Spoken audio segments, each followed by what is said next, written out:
Salam Bapak Ibu yang diberkati Tuhan, apa kabar semuanya? Saya percaya kita semua berada dalam berkat, penjagaan, dan perlindungan Tuhan Yesus yang sempurna. Integrasi. Saya percaya kata ini bukanlah kata yang asing bagi kita. Saya akan mengambil contoh supaya kita mengerti arti dari kata integrasi. Contohnya adalah ketika Timur Leste, Timur Timur bergabung dengan NKRI. Itu tahun 75, 76 atau 77. Ya. Ketika Timur Timur bergabung dengan NKRI. Tujuan dari bekas jajahan Portugis ini bergabung dengan Negara Kesatuan Republik Indonesia supaya mereka mengalami nasib yang lebih baik di setiap lini kehidupan mereka. Kesehatan mereka bisa membaik, mutu pendidikan mereka bisa membaik, ekonomi bisa membaik, keamanan bisa membaik. Sudah barang tentu ketika mereka bergabung, berintegrasi dengan Indonesia, ya mereka harus bisa menerima Pancasila, ya. Mereka harus menerima Pancasila. Karena apa? Mereka sudah berada dalam satu kesatuan, yaitu NKRI.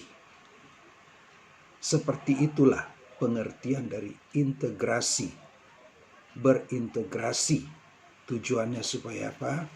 Sepaham, sepandangan, memiliki satu kekuatan untuk memperbaiki, merubah nasib satu wilayah, merubah nasib satu negara.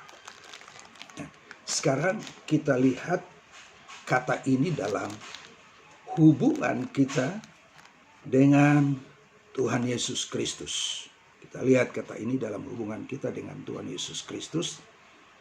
Di dalam Yohanes pasal 12 ayat yang ke-26 berkata demikian. Barang siapa melayani aku, ia harus mengikut aku, dan di mana aku berada, di situ pun pelayanku akan berada.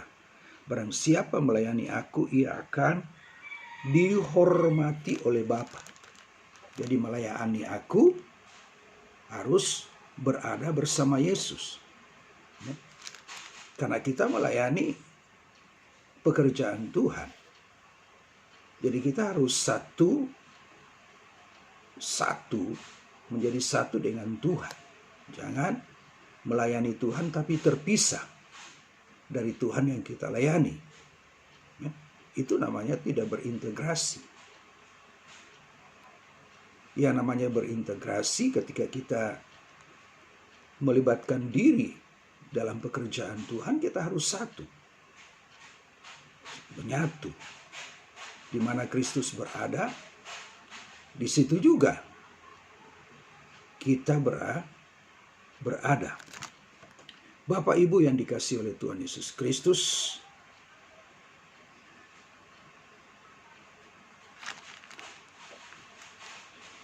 jadi tujuan kita bergabung, berintegrasi, bergabung dengan Yesus agar supaya kita memiliki kekuatan dari Yesus.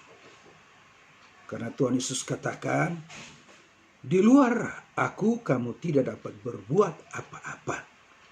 Tidak dapat berbuat apa-apa ini artinya tidak dapat menghidupi kebenaran, tidak dapat melakukan kebenaran, tidak dapat melakukan perintah Tuhan, tidak dapat mengasihi sesama. Tetapi untuk dosa, orang yang ada di luar Kristus masih bisa berbuat dosa. Tetapi untuk kebenaran, orang yang berada di luar Kristus tidak akan berbuat kebenaran. Nah, disinilah kita perlu berintegrasi, bergabung dengan Tuhan supaya apa? Kita memiliki kekuatan, kita memiliki kesanggupan memiliki energi surgawi. Untuk apa? Untuk kita satu pikiran dengan Yesus. Ya. Tujuan yang pertama kita berintegrasi adalah supaya kita satu pikiran dengan Yesus. Satu pikiran dengan Yesus. Pikirkanlah perkara-perkara di atas di mana Kristus ada. Bukan perkara yang di bumi. Perkara di atas di mana Kristus ada. Kristus di mana? Di sorga. Di sorga. Jadi kita memikirkan perkara-perkara kalau kita bicara sorga. Surga itu tempat yang suci, yang kudus. Tempat mana Kristus berada. Ketika ia kembali kepada Bapa yang telah mengutus dia, pada saat tugas penebusan sudah selesai dia lakukan. Jadi kalau kita memikirkan perkara-perkara di atas di mana Kristus ada, artinya apa? Kita memikirkan hal-hal yang suci, hal yang kudus. Pertama, Kristus itu suci. Kemudian tempat di mana dia berada itu tempat yang suci. Ini yang disebut dengan satu pikiran dengan Kristus. Jadi kita berintegrasi dengan Kristus supaya kita memiliki satu pikiran dengan Kristus. Yang selama ini ketika kita belum berintegrasi dengan Kristus, kita memikirkan perkara-perkara yang di bawah. Apa tuh perkara-perkara di bawah? Kalau kita lihat dalam Kolose, soal makan, soal minum, soal hari raya, mimpi, takyul. Itu perkara-perkara yang di bawah. Belum lagi soal segala sesuatu yang duniawi dalam Kolose pasal 3 ayat 5. Nah, Bapak Ibu, jadi ketika kita berintegrasi, ya, memiliki satu pikiran dengan Kristus, akhirnya apa? Kita bisa mematikan segala sesuatu yang duniawi. Segala sesuatu yang duniawi. Kita nggak bisa mematikan hal-hal yang duniawi tanpa kita berintegrasi dengan Kristus. Hanya ketika kita berintegrasi dengan Kristuslah kita memiliki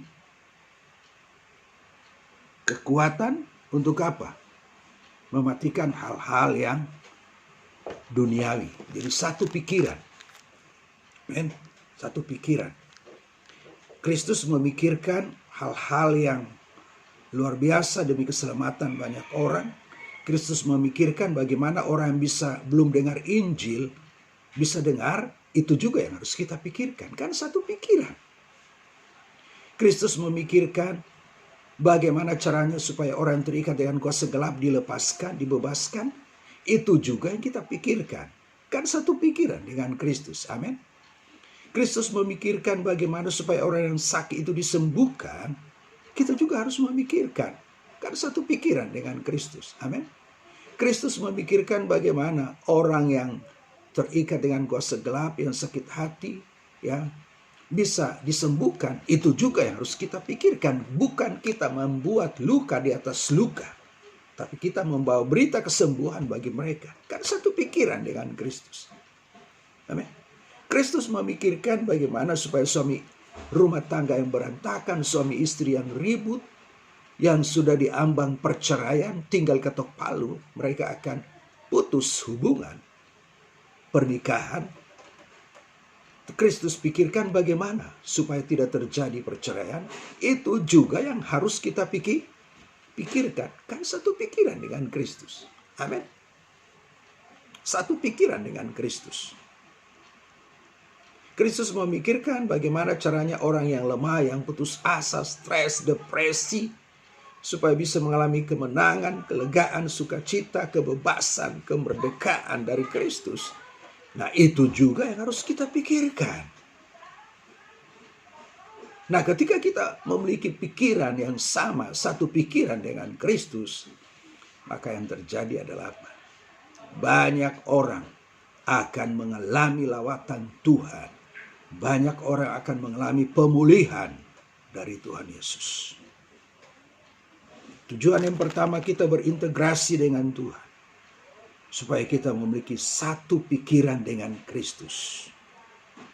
Tujuan yang kedua untuk berintegrasi dengan Tuhan adalah satu rasa dengan Yesus. Satu rasa dengan Yesus. Ya. Cara melihat orang Farisi dengan cara melihat Yesus beda. Objek yang sama yang dilihat orang Farisi dengan objek yang sama yang dilihat oleh Yesus berbeda. Ya, berbeda. Orang Farisi melihat orang berdosa itu sebagai kesempatan untuk mereka terapkan hukum Taurat. Kalau mereka melihat kedapatan orang yang mencuri, tangannya dipotong. Kedapatan orang yang berzina, dirajam batu. Ya kan? Jadi orang Farisi sebagai polisi moral pada zaman itu, melihat orang berdosa itu senang banget, sukacita banget. Sukacita mereka bukan berarti supaya orang berdosa ini mendengar berita pengampunan. Tapi sukacita orang Farisi ketika mereka melihat orang berdosa adalah supaya mereka dapat menerapkan hukum mereka. Gigi ganti gigi, darah ganti darah. Tapi coba kita lihat.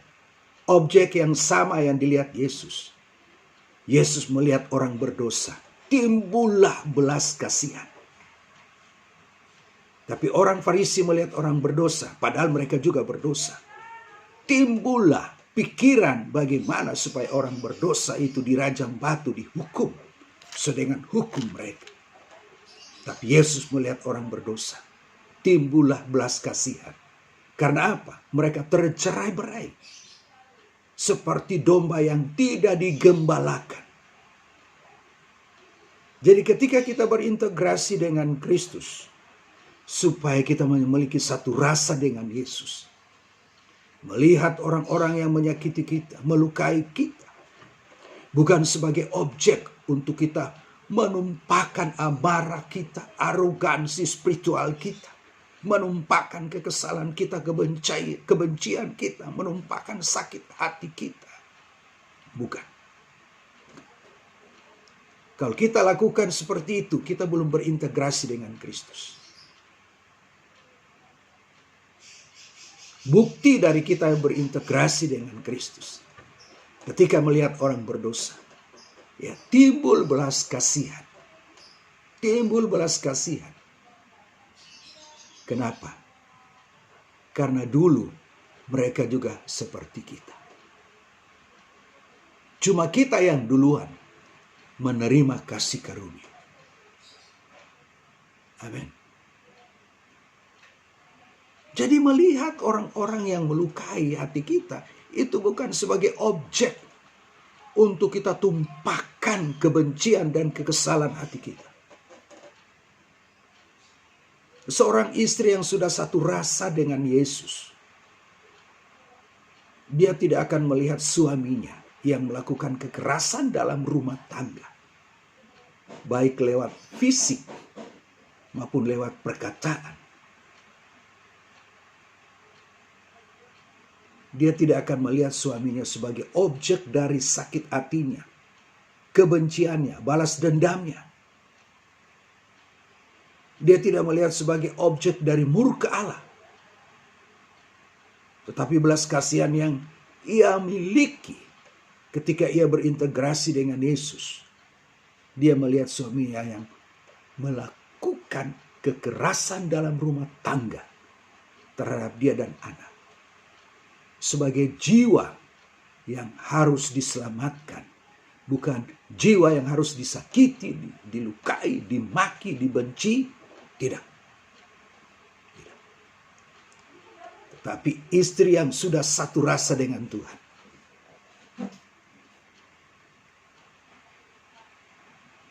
Awalnya dia sakit hati. Dia menangis karena sakit hati. Tetapi dengan berjalannya waktu, dia terus berintegrasi dengan Kristus. Sehingga ada belas kasihan Kristus yang mengalir di hidupnya. Ada energi surgawi yang mengalir di hidup. Dia menangis. Dia menangis, tapi bukan lagi tangisi dirinya. sebagai objek dari kekerasan dalam rumah tangga yang dilakukan oleh suami. Dia menangis, tetapi dia tangisi keselamatan jiwa suami. Dia menangis. Ia tangisi supaya suaminya itu bertobat. Ia menangis. Tapi bukan dia tangisi dirinya. Ia tangisi suaminya. Supaya Roh Kudus bekerja menjamah dan mengubah dia. Air matanya jatuh bukan karena dia sakit hati. Mungkin awalnya dia sakit hati, kecewa.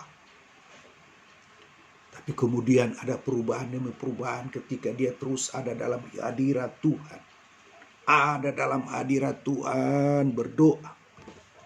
Dia mengalami lawatan, belas kasihan. Dia mulai belajar melihat suami. Bukan dengan mata kebencian, tetapi dengan mata belas kasihan. Dia akan melihat suaminya. Dan dalam hati dia berkata, Tuhan, aku tahu suamiku pernah menyakiti aku. Tapi hari ini, aku berdoa, aku mohon Tuhan, jamah dia. Jamah dia.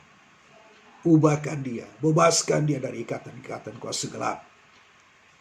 Itu istri yang memiliki belas kasih. Amin. Supaya memiliki belas kasih, satu rasa, satu cita rasa dengan Yesus, kita harus berintegrasi dengan Kristus Yesus. Harus berintegrasi. Amin. Harus berintegrasi. Harus berintegrasi. Sehingga kasih dari surga itu mengalir. Kasih dari surga mengalir di hatiku. Nah, kasih dari surga itu mengalir, menguasai hidupnya. Sehingga tidak ada ruang kosong yang tanpa diisi oleh kasih Allah. Ketika dia mengalami kasih Allah, pada waktu dia mengalami pemulihan dari kebencian dan sakit hati akibat disakitin suami. Disitulah dia mulai bangkit. Setiap dia melihat suaminya, dia melihat dengan belas kasihan. Dan selalu terucap, Tuhan jamah dia. Ubahkan dia, barui dia. Supaya ada pertobatan. Amin. Itu orang yang berintegrasi. Satu rasa. Kemudian tujuan dari kita berintegrasi dengan Kristus. Supaya kita satu meja dengan Yesus. Satu meja dengan Yesus. Yesus berkata, makananku adalah melakukan kehendak Bapa. Yesus melakukan kehendak Bapa. Kita melakukan kehendak Yesus. Sama. Yesus dan Bapa adalah satu.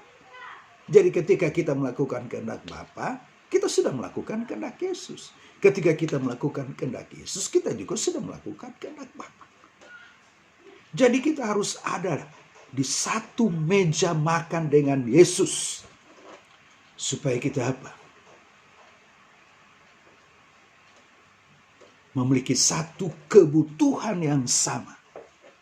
Satu kerinduan yang sama. Yaitu apa? Melakukan kehendak Bapa. Yesus memberikan gambaran orang yang melakukan kehendak Bapa itu seperti makanan. Makananku adalah melakukan kehendak Bapa. Kalau kita nggak makan, lapar. Amin. Kalau kita kelamaan tidak makan, tidak hanya lapar, sakit. Terus menerus nggak makan, tidak hanya sakit. Kemudian apa? Kurang gizi dan ada yang mati kelaparan.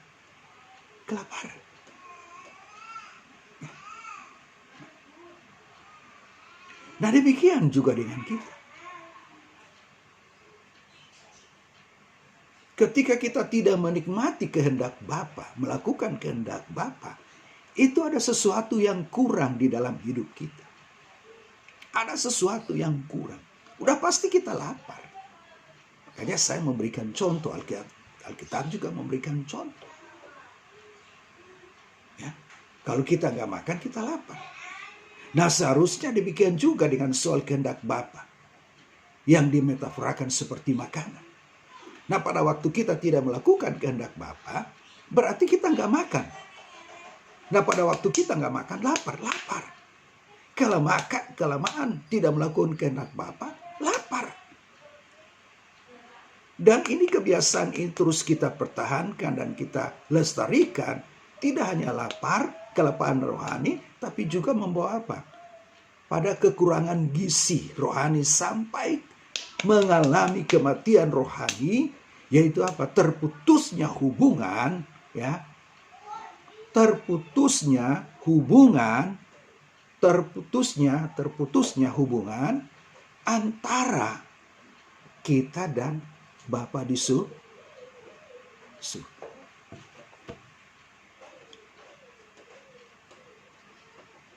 Bagi kita mungkin ada yang memiliki berapa jenis makanan favorit. Oleh sebab itu kalau kita nggak jumpai makanan favorit, kita ada yang kurang. Saya memberikan contoh. Makanan favorit saya adalah ikan tongkol. Ikan tongkol. Kalau di meja makan itu ada daging ayam, ya, ada daging sapi, ada daging babi, ya. Maka yang saya pilih paling duluan adalah ikan tongkol. Bahkan telah menjadi sebuah sugesti. Kalau saya tidak makan ikan tongkol, badan saya lemas. Nah, ini kan telah menjadi makanan favorit. Nah, seharusnya kehendak Bapa yang dimetaforakan seperti makanan itu harus menjadi kesukaan kita. Harus menjadi kesukaan kita. Harus menjadi kegemaran kita. Kita harus memiliki cita rasa yang spesial. Satu cita rasa dengan Yesus. Supaya apa? Bisa melakukan kehendak Bapa. Satu meja dengan Yesus. Supaya apa? Bisa melakukan kehendak Bapa.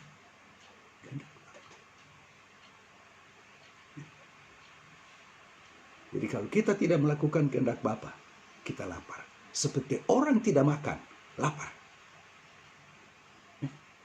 Dan jika kelamaan gak makan, kelamaan tidak melakukan kehendak Bapa, tidak hanya lapar, mulai mengalami kekurangan nutrisi, gizi rohani. Spiritnya, rohnya mulai melemah. Imannya mulai melemah. Semangatnya mulai melemah. Nah, oleh sebab itu, supaya memiliki nutrisi rohani, iman yang terus bertumbuh, roh yang terus bernyala-nyala, setiap hari kita harus menikmati kehendak Bapa, melakukan kehendak Bapa. Dan itu adalah makanan rohani. Manusia tidak hidup oleh roti saja, tapi oleh firman.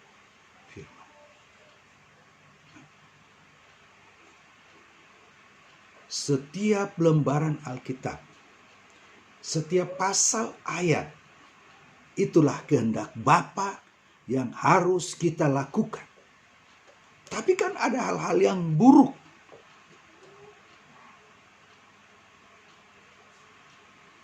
Yang dicatat oleh Alkitab. Ada pembunuhan. Ada pemerkosaan. Ada penyembahan berhala. Ada perzinahan. Ada amarah. Ada poligami. Maksud semuanya itu dicatat. Itulah kejujuran Alkitab. Maksud semuanya itu dicatat sebagai satu peringatan supaya kita yang hidup hari ini tidak melakukan. Jangan mempergunakan firman secara salah. Seorang bapak yang ingin punya istri lebih dari satu, poligami, memakai kisah Abraham. Abraham aja 2, masa aku gak bisa? Daud aja lebih, Salomo apalagi, masa aku nggak bisa? Maksud yang buruk-buruk itu dicatat oleh Alkitab supaya kita tidak mencontoh, dan itu adalah peringatan. Itu juga kehendak Bapa. Jangan melakukan hal yang kotor. Kehendak Bapa hidup kudus, suci, tiada bercela. Amin Bapak Ibu. Amin. Jadi satu meja makanlah dengan Yesus. Ya. Yang namanya fellowship. Ya, itu tidak hanya ada di ruang ibadah. Tetapi ketika kita ada di satu meja makan dengan Yesus, itulah kita sedang berfellowship. Fellowship untuk apa? Satu selera dengan Yesus. Itu melakukan kehendak Bapa. Amin Bapak Ibu. Yang keempat, tujuan dari berintegrasi dengan Yesus, yaitu supaya satu gerakan dengan Yesus. Satu gerakan dengan Yesus. Saya mencontohkan Galatia 5 ayat 25. Jikalau kita hidup oleh Roh, baiklah kita juga dipimpin oleh Roh. Satu aba-aba, satu komando. Yang menjadi komandan dalam hidup kita hari ini adalah Roh Kudus. Jadi hidup oleh Roh artinya berjalan dalam Roh. Nah, ketika kita berjalan dalam Roh, kita harus mengikuti aba-aba. Roh Kudus ini kan juga pribadi. Pribadi yang sama dengan Bapa, yang sama dengan Yesus, pribadi. Yang juga punya perasaan, pikiran, dan kehendak. Tapi perasaan, pikiran, kehendak yang dimiliki Roh Kudus itu kudus, suci. Ya namanya juga Roh Kudus. Dia nggak punya perasaan yang jahat, kehendak yang jahat, pikiran jahat. Nah, hidup kita yang nggak benar ini harus ikuti. Berada dalam satu komando. Satu gerakan dengan apa? Dengan Yesus. Berada dalam satu gerakan dengan Yesus. Kalau dalam peraturan baris berbaris, Roh Kudus sebagai komandan upacara, Roh Kudus bilang belok kiri. Orang yang berjalan dalam Roh akan apa? Belok kiri. Sedangkan orang yang berjalan menurut pimpinan daging, dia bisa di tempat, bisa maju, bisa mundur, bisa belok kanan. Tapi orang yang berjalan dalam Roh, satu selera dengan Roh Kudus, satu kemauan dengan Roh Kudus, satu gerakan dengan Yesus, dia akan belok kiri. Roh Kudus bilang belok kanan, dia belok kanan. Yang belok kiri bukan satu komando dengan Roh Kudus, satu komando dengan apa? Dengan daging. Yang maju satu komando dengan daging. Tapi satu komando dengan satu gerakan dengan Roh Kudus, sudah barang tentu dia akan belok kanan. Jadi tujuan kita berintegrasi dengan Yesus supaya kita satu gerakan. Satu gerakan dengan Allah. Satu gerakan dengan Allah untuk apa? Bagaimana supaya Injil diberitakan untuk menjangkau orang-orang yang lapar dan haus akan Tuhan.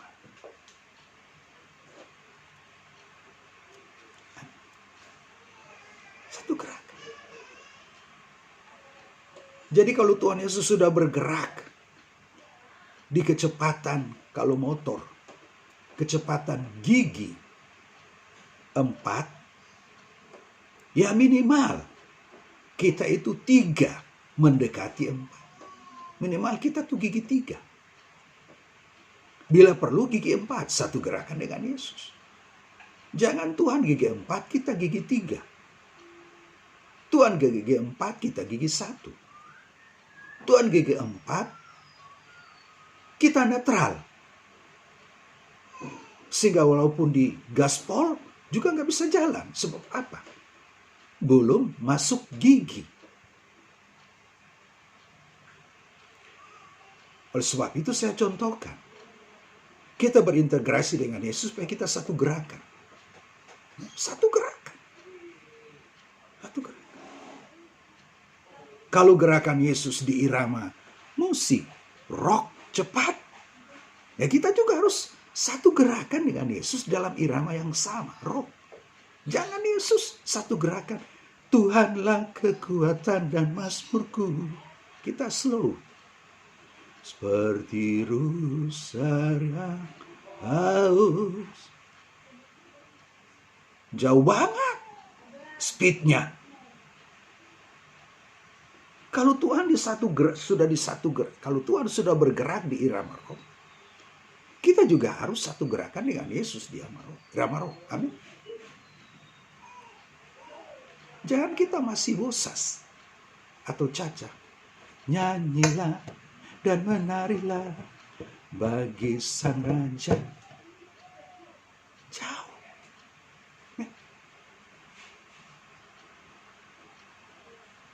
Dangdut. Yesus di irama roh, kita di dangdut.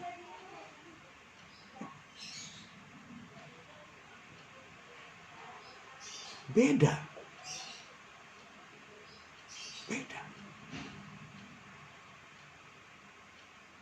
Satu gerakan kita harus mengikuti. Pergerakan Tuhan memimpin kita, membawa kita untuk menjangkau jiwa-jiwa yang lapar dan haus akan Tuhan. Paulus berkata, hatiku susah jika tidak memberitakan Injil. Celakalah aku jika tidak memberitakan Injil. Kenapa seakan-akan Paulus mengutuki dirinya? Karena ia berhutang budi pada Injil. Oleh sebab itu hatinya susah jika tidak memberitakan Injil. Itu juga yang saya lakukan setiap hari. Hatiku susah jika tidak memberitakan Injil. Kenapa? Aku berhutang budi pada Injil. Paulus berhutang budi pada Injil.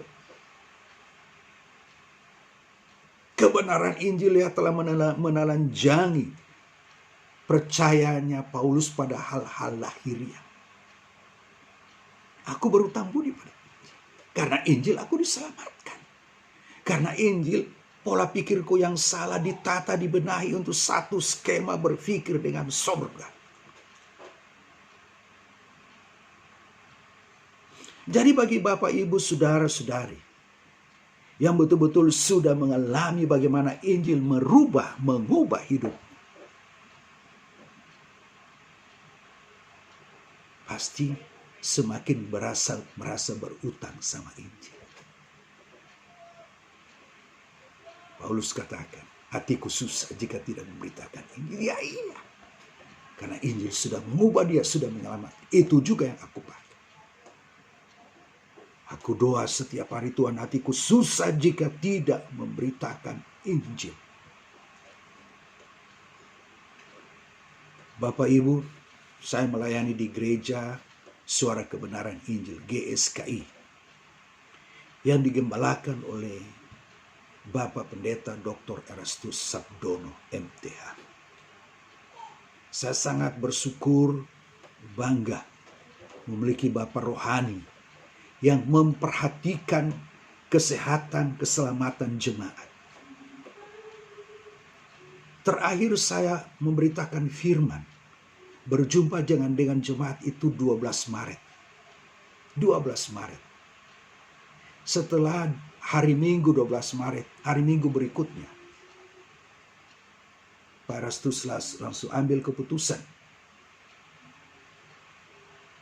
Seluruh GSKI ya, yang ada di Jakarta, di Bekasi, Tangerang, yang ada di Indonesia, tidak boleh adakan pertemuan ibadah.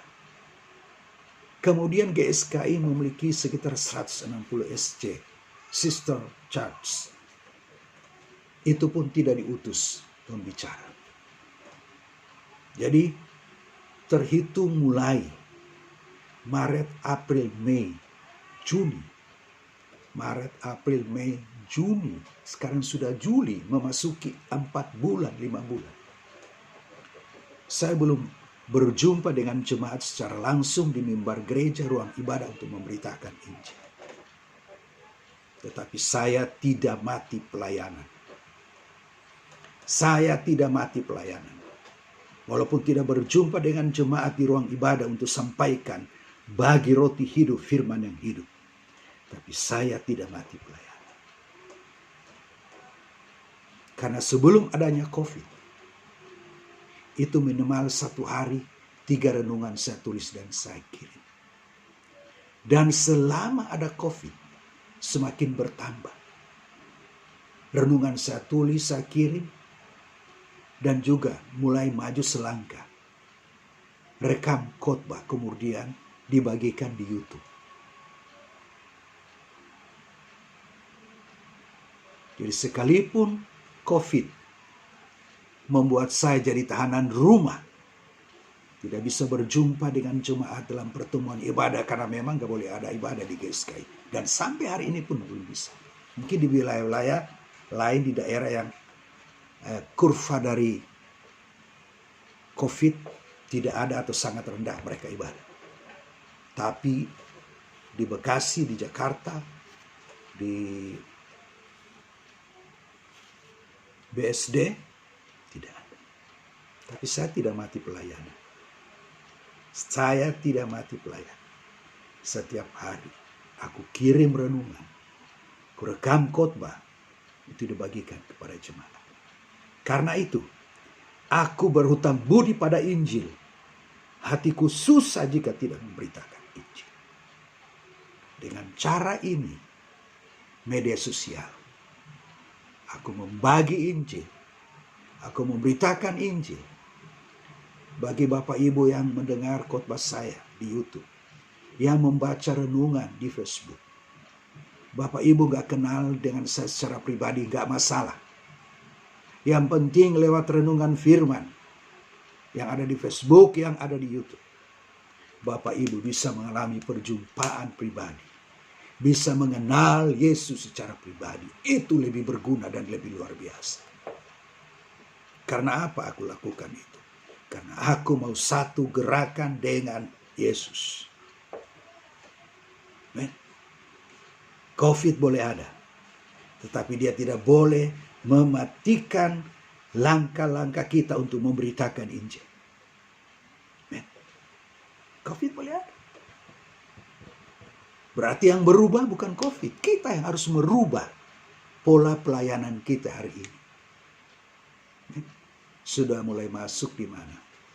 Renungan, kirim Facebook, dan juga di apa? Di YouTube. Karena aku mau satu gerakan dengan Yesus. Sehingga berita keselamatan ini bisa menjangkau orang-orang yang ada di daerah. Kita berintegrasi dengan Yesus yang kelima. Supaya kita satu frekuensi dengan Yesus. Satu gelombang dengan Yesus. Kalau Yesus di FM, kita harus di FM. Kalau Yesus di angka 99,9, kita juga harus di angka 9,9. Jangan 80. Story, gak bisa dengar jelas suara Tuhan. Harus satu frekuensi. Supaya bisa mendengar dengan jelas suara Tuhan. Walaupun dia tidak berbicara secara audible kepada kita, tetapi lewat sebuah hubungan yang terbangun dalam hadirat Tuhan. Lewat hatiku batinku dia bersuara. Lewat berbagai persoalan hidup yang kita hadapi, itulah Tuhan berbicara. Sehingga apa? Kita bisa mendengar suara Tuhan. Kenapa? Kita sudah berintegrasi untuk berada di satu gelombang. Kalau radio FM, Tuhan FM, kita FM. Kalau Tuhan di angka 99,9, kita nggak boleh 70, nggak dengar jelas suara Tuhan. Suara Tuhan nggak bisa didengar jelas. Kalau Tuhan di angka 99,9, kita harus berada di 99,9 supaya kita dapat menangkap dapat menangkap pikiran Tuhan, perasaan Tuhan, gerakan Tuhan.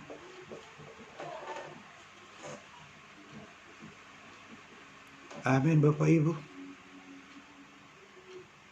Kita berintegrasi dengan Tuhan karena kita sadar di luar Tuhan kita nggak bisa berbuat apa. Men, di luar Tuhan kita nggak bisa hidup kudus, hidup suci, hidup benar. Kita nggak bisa melakukan apa yang Tuhan.